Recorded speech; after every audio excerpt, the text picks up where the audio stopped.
Parlons-en. Je t'écoute. Je m'appelle Morgane et je suis prête à vous écouter.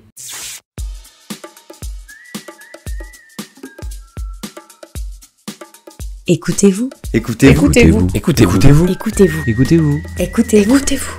Écoutez-vous.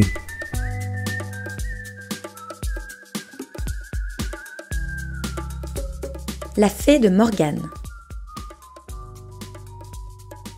Nous avons eu le contact de Morgane grâce à EndoFrance. Contrairement à beaucoup de femmes atteintes d'endométriose, elle a eu la chance de rencontrer rapidement une spécialiste qui l'a prise au sérieux. Du haut de ses 25 ans, elle affiche une belle maturité et un vrai recul sur sa maladie. Elle évoque ses premières douleurs, ce gynécologue qui ne l'écoutait pas, et ses proches qui ont su la pousser à s'exprimer. Aujourd'hui, Morgane souhaite aider les femmes qui ont besoin d'être entendues. C'est pourquoi elle témoigne pour vous et est prête à vous écouter. Si ce témoignage te plaît et que tu aimes ce que nous faisons chez Écoutez-vous, montre-le nous. Pour cela, tu peux nous suivre sur Facebook, Instagram, SoundCloud ou tout simplement parler de nous à tes amis.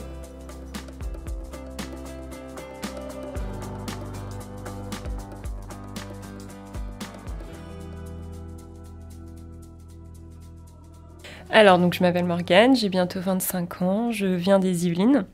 Je suis ici pour vous parler de mon expérience de l'endométriose. Mon parcours avec l'endométriose, il a commencé il y a 2 ans. En fait, j'avais envie d'arrêter la pilule, donc j'avais envie d'arrêter la prise d'hormones. Donc, je suis passée au stérilet en cuivre. Donc là, j'ai été suivie par un gynécologue homme qui m'a posé le stérilet, ça s'est très bien passé. Et en fait, au bout de quelques mois, j'ai ressenti des douleurs qui étaient inhabituelles. Mais je me suis dit que c'était le corps qui reprenait un peu son contrôle des phénomènes naturels. Donc je me suis pas trop posé de questions, j'ai pris sur moi, je me suis dit que au moins j'avais plus d'hormones, donc c'était bien. Et après, suite à ça, j'ai voulu changer de gynécologue parce que je trouvais qu'il était un peu laxiste et qu'il laissait passer beaucoup de choses.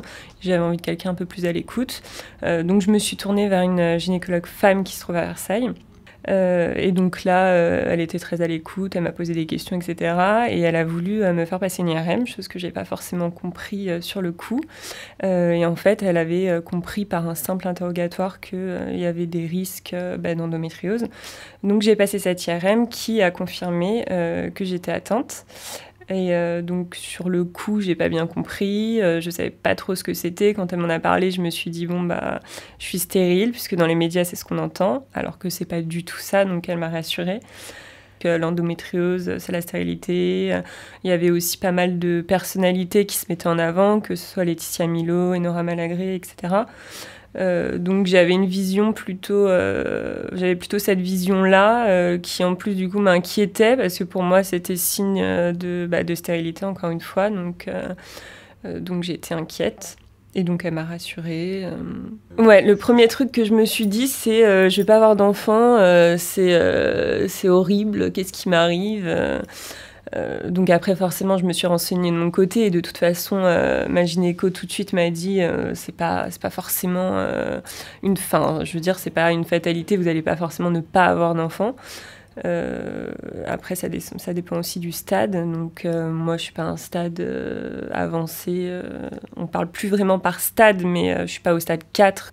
Mais forcément, ça nous inquiète, quoi.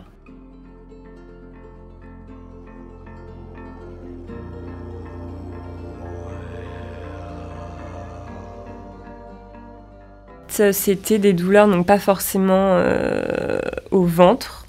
Donc je sais pas si je peux aller dans les détails, mais moi personnellement c'était plutôt vers les fesses.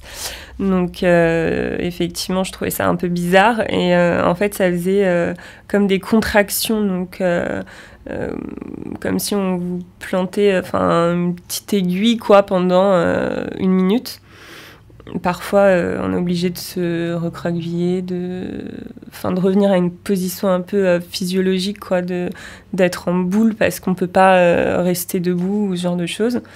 Mais encore une fois, moi, je ne savais pas que c'était des symptômes de l'endométriose, quoi. Et c'est autour de moi, on m'a dit « mais est-ce que tu veux vraiment rester comme ça ?» Et moi, je me suis dit « c'est mon corps qui réagit, il a été sous hormones pendant des années, donc... Donc, il reprend un peu le cours de sa vie, quoi. Donc, je me suis dit non. Et en fait, c'est mes proches qui m'ont poussée et qui m'ont dit, tu peux pas rester comme ça, tu as l'air de souffrir tellement. Mais moi, pour moi, c'était tellement naturel que tant pis, je prenais sur moi. Et voilà. Donc, heureusement que j'ai rencontré une gynéco qui était professionnelle et qui connaissait son travail. En fait, j'avais des douleurs hors règles, pendant les règles, effectivement. Mais non, ça pouvait apparaître à tout moment. Alors ça rassure, oui, sur le fait où tout de suite on me dit non, tu seras pas stérile, c'est pas une condition, quoi. Mais non, je suis hyper inquiète, je me dis pourquoi ça tombe sur moi. Et puis je me dis surtout, si j'avais continué la pilule, ça se trouve, je saurais toujours pas que je suis atteinte, quoi. Et après, ce qui nous rassure, c'est le fait d'être accompagné par ses proches. J'ai aussi rejoint l'association, donc j'ai pu rencontrer des femmes qui étaient atteintes de la même maladie, donc à différents niveaux, effectivement. Mais au début, non, c'est pas facile parce qu'en fait, on en veut à plein de gens, à des gens qui n'ont pas su comprendre ce qu'on avait, puisque c'est quand même quelque chose qui est très long à être diagnostiqué. Moi, ils m'ont dit qu'il faut 7 à 10 ans. Moi, on n'a pas de moyen de savoir depuis quand je suis atteinte, mais du coup, je ne sais pas. Et je suis quelqu'un qui dit quand même pas mal ce qu'elle ressent, que ce soit au médecin, et qui dit vraiment les moindres trucs pour être bien prise en charge. Et en fait, on se rend compte qu'il y a énormément de médecins et de spécialistes qui se rendent pas compte de ça. Avant ma gynéco, j'ai été suivie par 2 gynécos. Et le deuxième, effectivement, le gynécologue homme, je pense que lui, il n'a pas su voir, alors que j'étais déjà atteinte à ce moment-là. Je lui ai fait part de ce que je ressentais et il n'a pas du tout compris ce que j'avais, en fait. Il m'a même pas orientée ou fait passer des examens. Alors moi, ma gynéco, du coup, dès qu'elle a vu les résultats, elle m'a enlevé le stérilet, puisqu'effectivement le stérilet en cuivre, il faut tout de suite l'enlever, puisque c'est une maladie qui est inflammatoire, donc le cuivre, ça empire. Et en fait, le but, c'est d'arrêter ces règles, donc c'est d'avoir un traitement hormonal. Donc du coup, je prends une pilule tous les jours, donc non-stop, qui arrête mes règles. Donc j'ai de la chance puisque le traitement fonctionne sur moi, mais c'est pas le cas de toutes les femmes.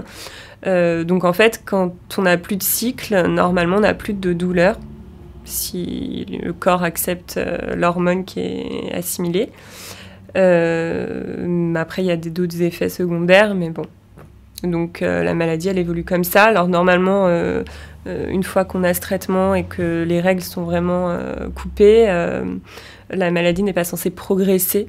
Donc c'est pas une maladie dont on guérit, mais normalement on peut la stopper. Après, il y a un suivi qui est beaucoup plus régulier avec son gynécologue. Moi, je la vois tous les 6 mois. Après, il y a des prises de sang, puisque la prise d'une pilule, c'est pas forcément anodin, surtout non-stop. Je pense que j'ai plutôt eu de la chance là-dessus, mais il y a eu des moments où effectivement je ne savais pas ce que j'avais, où je pouvais pas me rendre au travail.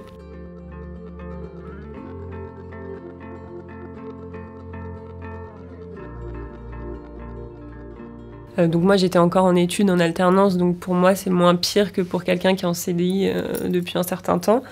Donc il y avait ce côté-là, et après, social, effectivement, quand on est en couple et que on peut pas faire certaines choses, on peut pas avoir forcément de relations sexuelles parce qu'on a mal, forcément, voilà, l'autre ne comprend pas nécessairement ce qui se passe.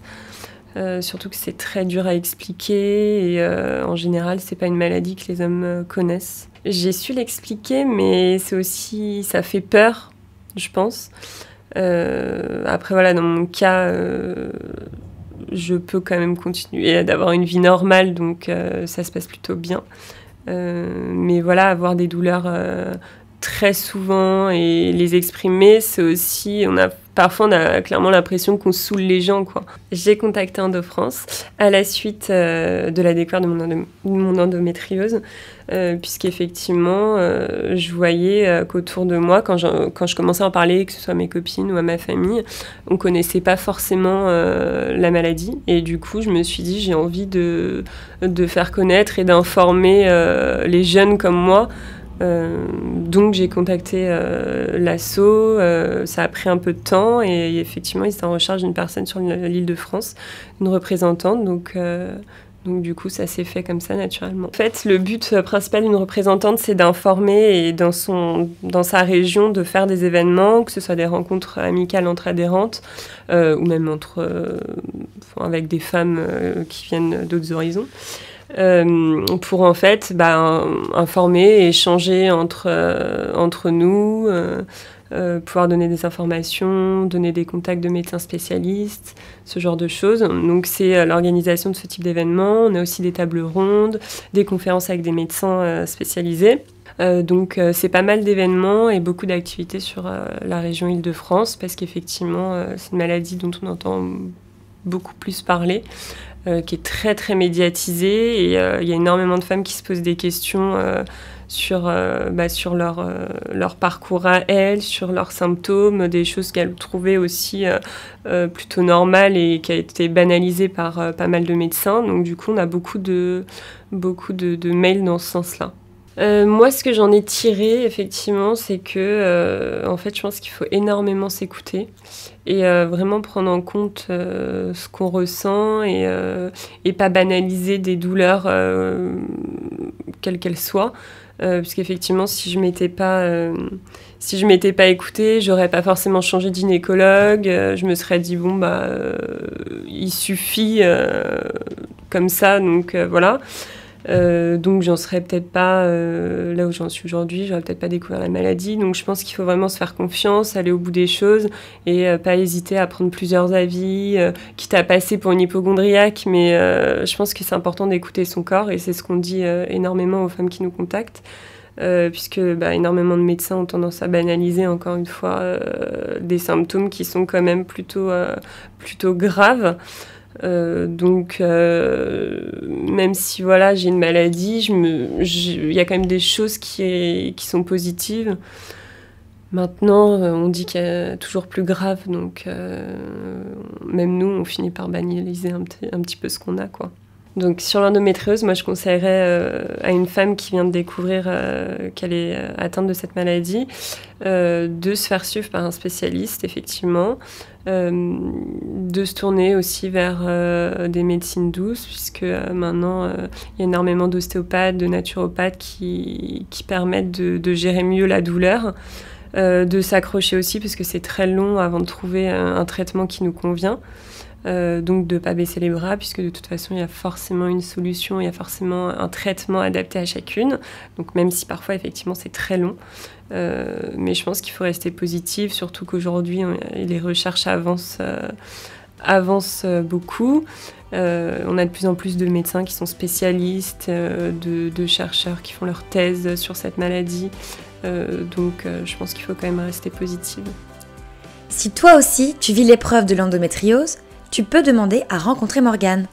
Pour cela, rien de plus simple, il suffit de nous contacter sur notre site écoutez-vous.fr et Morgane sera ton oreille.